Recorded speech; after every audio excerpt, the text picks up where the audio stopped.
두 가지를 여러분들에게 두 부분으로 나눠서 여러분들에게 좀 이야기를 나누려고 합니다. 첫 번째는 이 평안이에요. 자, 오늘 본문은요, 헤롯 왕이 야고보를 잡아서 참수하는 내용, 그래서 야고보가 순교하는 내용으로 시작을 합니다. 오늘 1절, 2절을 우리 다시 한번 읽어보도록 하겠습니다. 같이 읽겠습니다. 그때 헤롯 왕이 손을 들어 교회 중에서 몇 사람을 해하려 하여 요한의 형제 야고보를 칼로 죽이니. 여기서 헤롯 왕이 야고보를 잡아서 칼로 죽이죠. 참수를 한 겁니다. 야고보가 순교를 당했어요. 근데 여기 이제 헤롯 왕이라는 인물이 어떤 사람이냐면, 예수님, 우리가 헤롯 왕 이러면 예수님이 태어날 당시에 영아 사례를 지시했던 그 왕이라고 생각하는데, 그 헤롯 대왕의 손자 헤롯 아그리파 1세예요. 그런데 이 집안은 약간의 컴플렉스가 있습니다. 그게 바로 뭐냐면, 헤롯 왕이 유대를 다스리고 있지 않습니까? 그런데 혈통으로 말하면 정통 유대인은 아니에요. 유대인들은 혈통을 중요하게 여기죠. 성경에 보면 이두메인이라고 하는데, 이 이두메인은 이 에서 쪽 혈통이에요.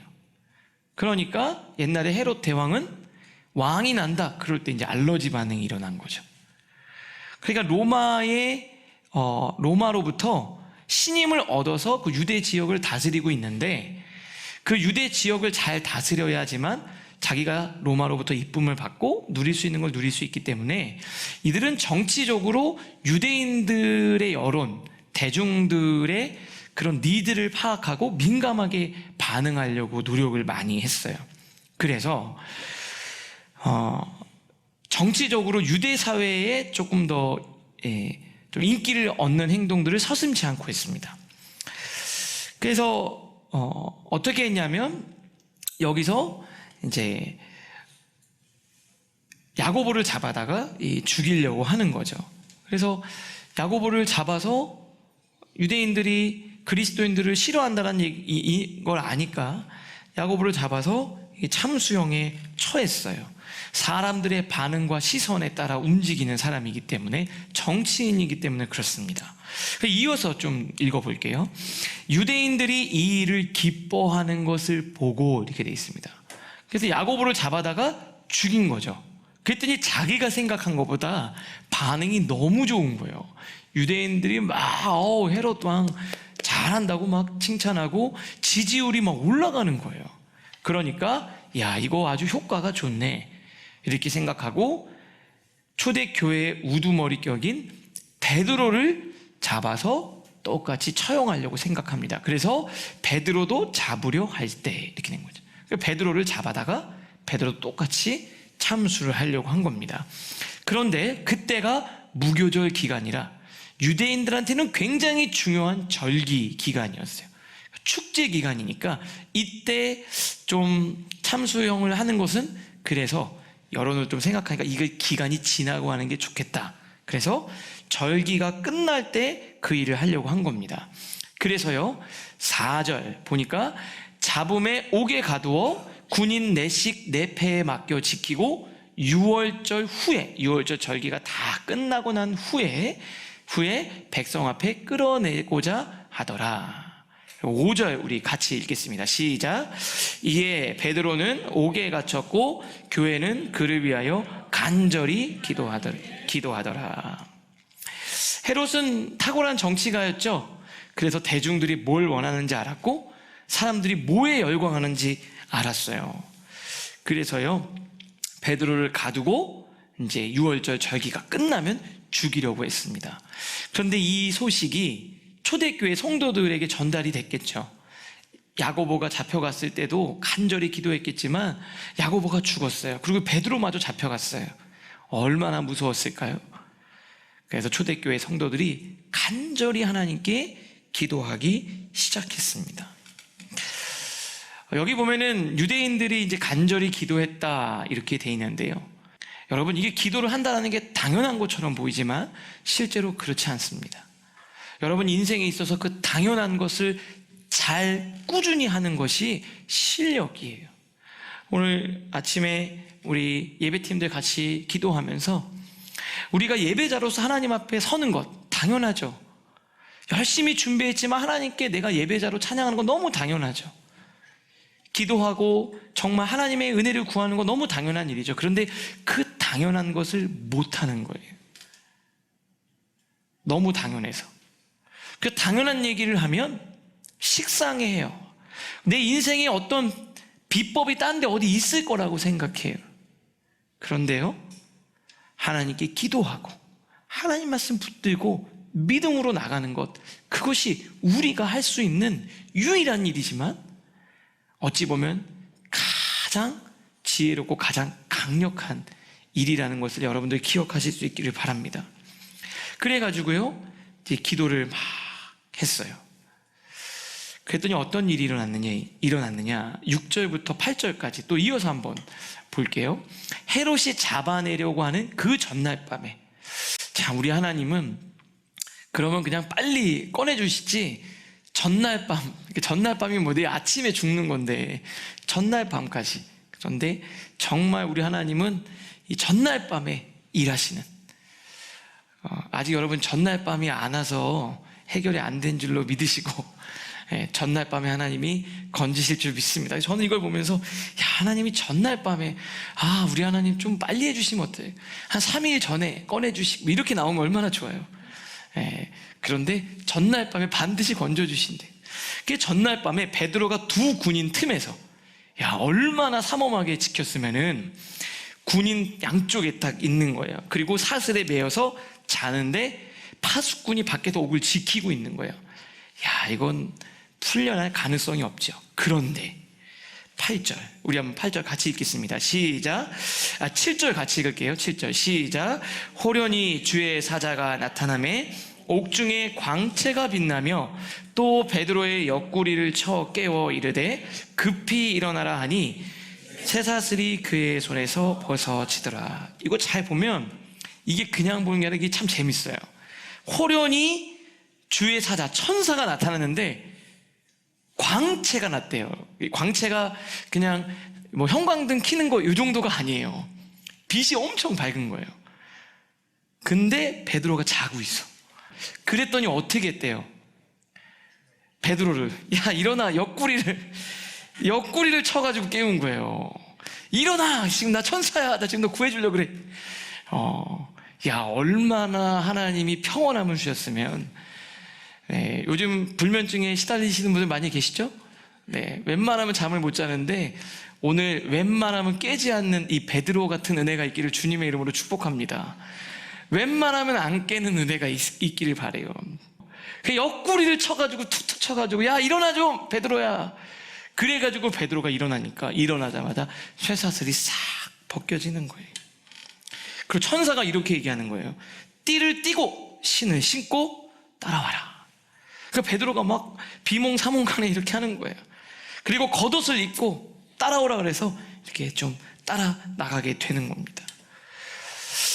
저는 이걸 보면서 도대체 이 평안이 어디서부터 오는 걸까? 도대체 어디서부터 오는 걸까?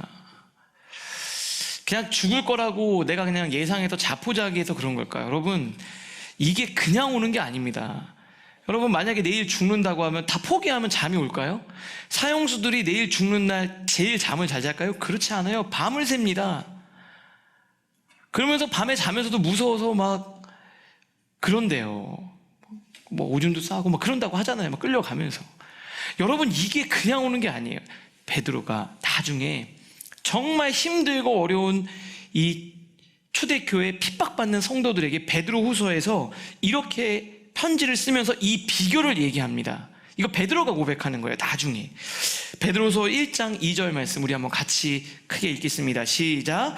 하나님과 우리 주 예수를 알므로 은혜와 평강이 너희에게 더욱 많을지어다. 아멘.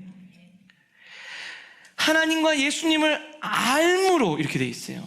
그분이 어떤 분인지 내가 알기에, 내가 그분이 어떤 분인지를 알기에 은혜와 평강이 우리 사랑하는 성도들에게 있을지어다. 이렇게 얘기하는 거예요. 근데 여기서 말하는 이 평강이라는 단어를 영어로 보니까 peace였어요.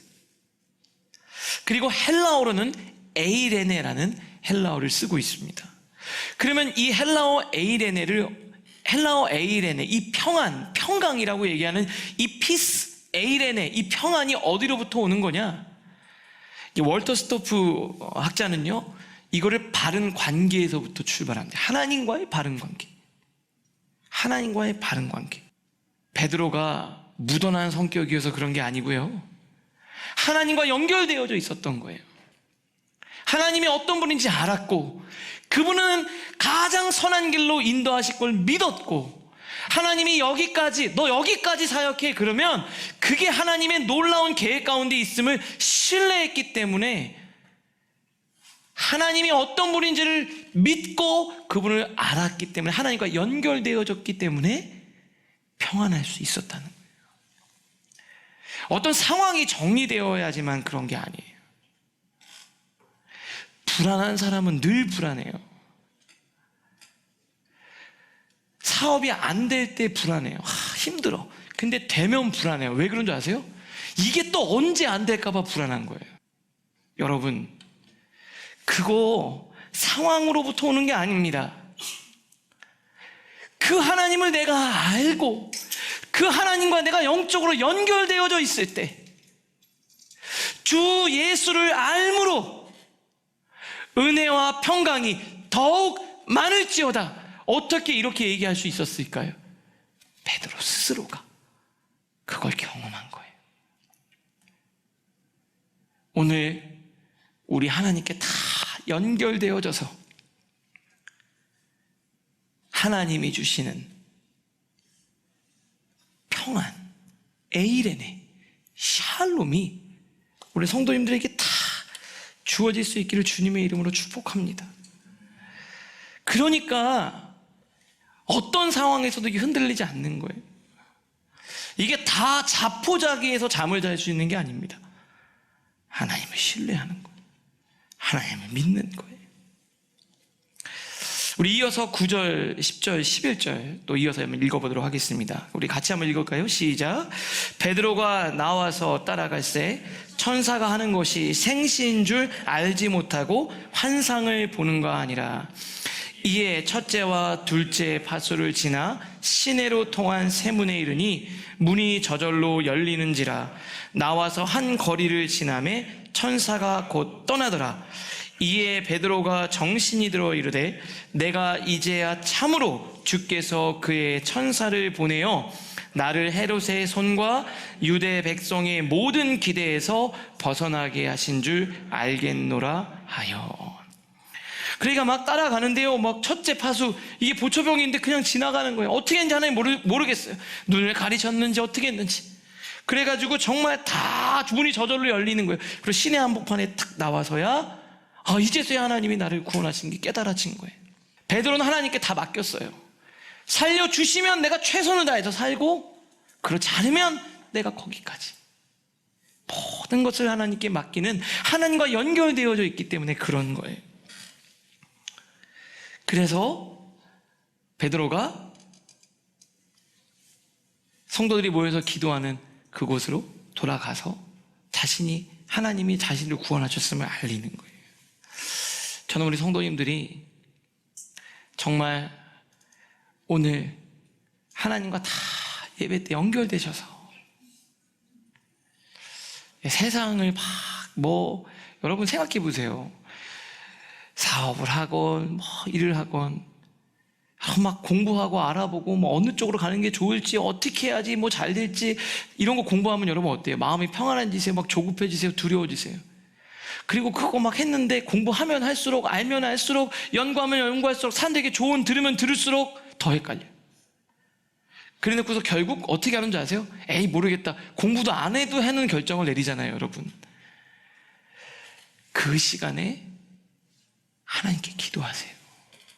하나님이요, 여러분 가장 좋은 결정, 선택을 내릴 수 있도록 우리 하나님이 인도해 주실 줄 믿습니다.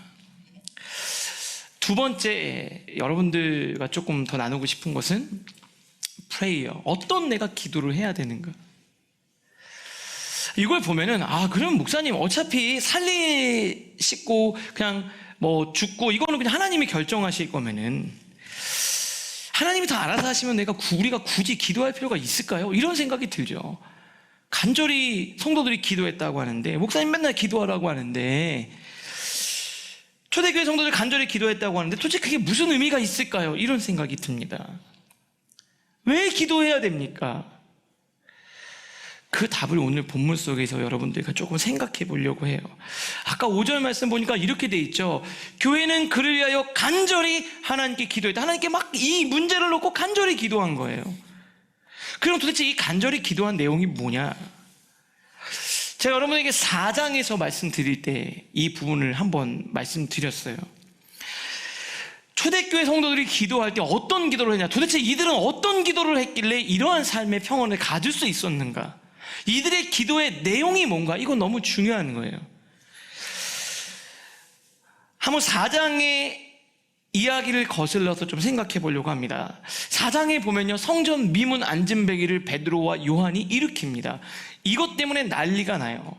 그래서 유대의 지도자들에게 잡혀가요.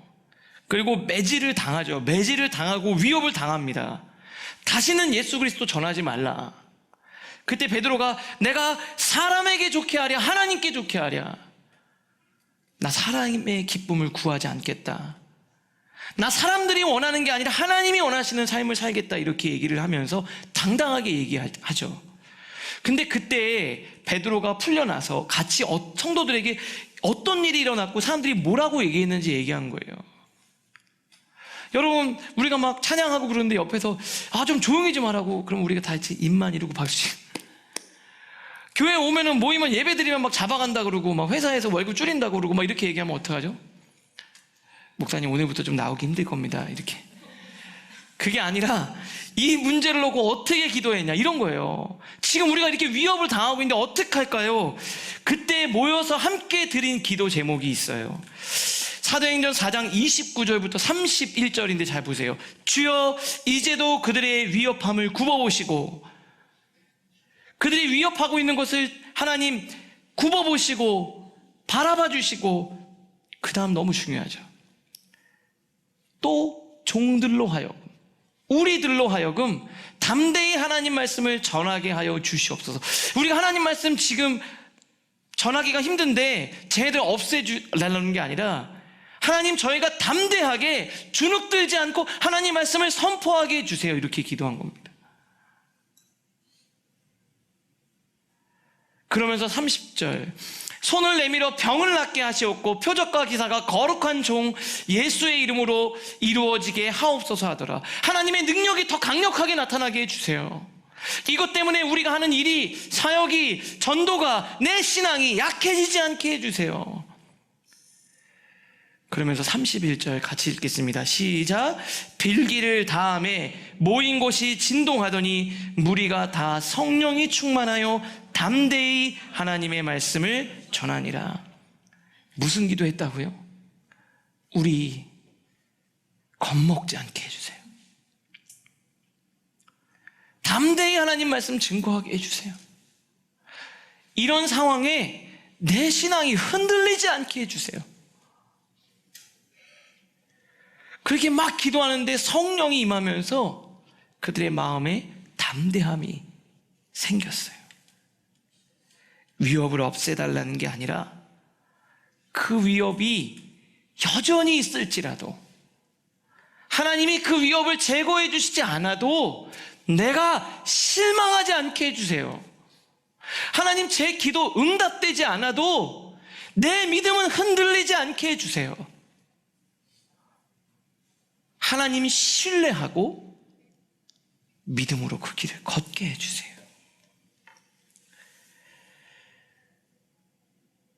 베드로가 잡혔는데, 베드로도 그렇고 우리 중에 누군가 잡혀갈 수도 있는데 믿음이 흔들리지 않게 해주세요. 그 기도를 드린 겁니다.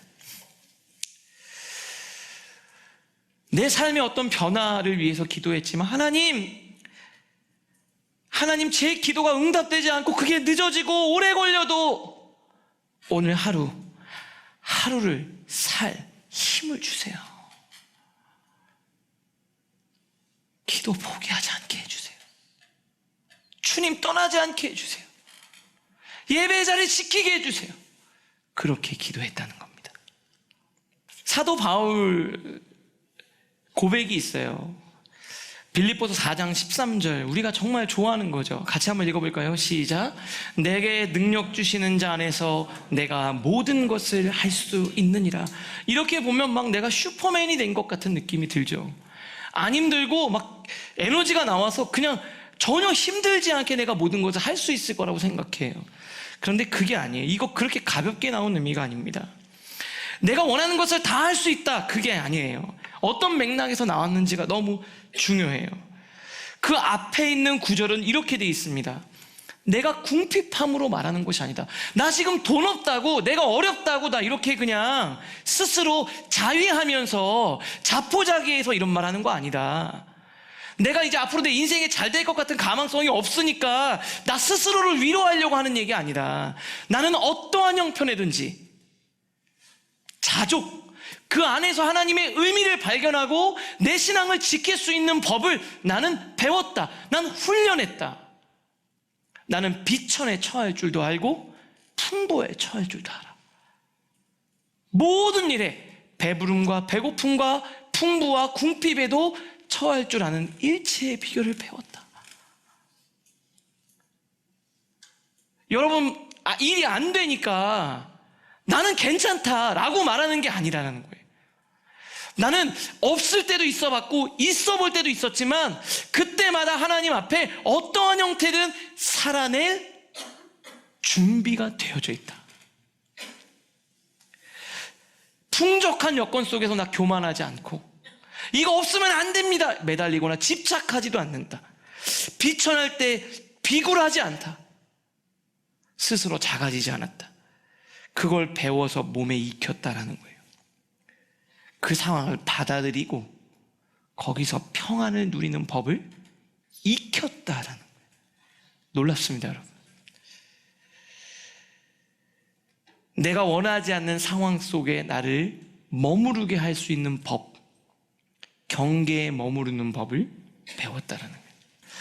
말씀을 준비하면서 다니엘의 새 친구 느부갓네살 왕 신상에 절하는 그 본문이 생각이 났어요. 절을 안 하면 풀무불에 다 던져서 불태워버리는 거예요. 근데 다니엘의 그 새 친구가요, 왕에게 이렇게 고백을 합니다. 그런데 이거요, 왕에게 얘기한 게 아니라 하나님께 고백한 거예요. 다니엘 3장 17, 18절. 왕이여, 우리가 섬기는 하나님이 계시다면 우리를 맹렬히 타는 불 가운데서 능히 건져내시겠고 왕의 손에서도 건져내시리다. 우리 하나님 건져주실 겁니다. 그런데 그 다음이요, 그렇지만 그렇게 하지 아니하실지라도 왕이여, 우리가 왕의 신을 섬기지도 아니하고 왕이 세우신 금신상에 절하지도 아니할 줄 아시옵소서. 이게 무슨 말인 줄 아세요?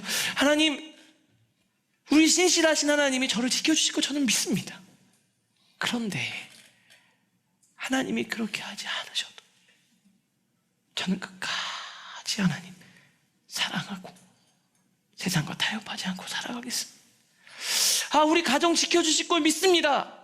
이 문제 해결해 줄 거 저는 믿습니다. 그렇게 간절히 기도하고 담대하게 선포했지만 혹 그러지 않으셔도 저는 제 믿음을, 하나님에 대한 사랑 결코 변치 않겠습니다. 초대교회 성도들은 어땠을까요? 환경 바꿔주시길 기도했지만 그렇지 않다면 그 속에서 믿음 잃지 않고 살아가기 위해서 발버둥 친 겁니다.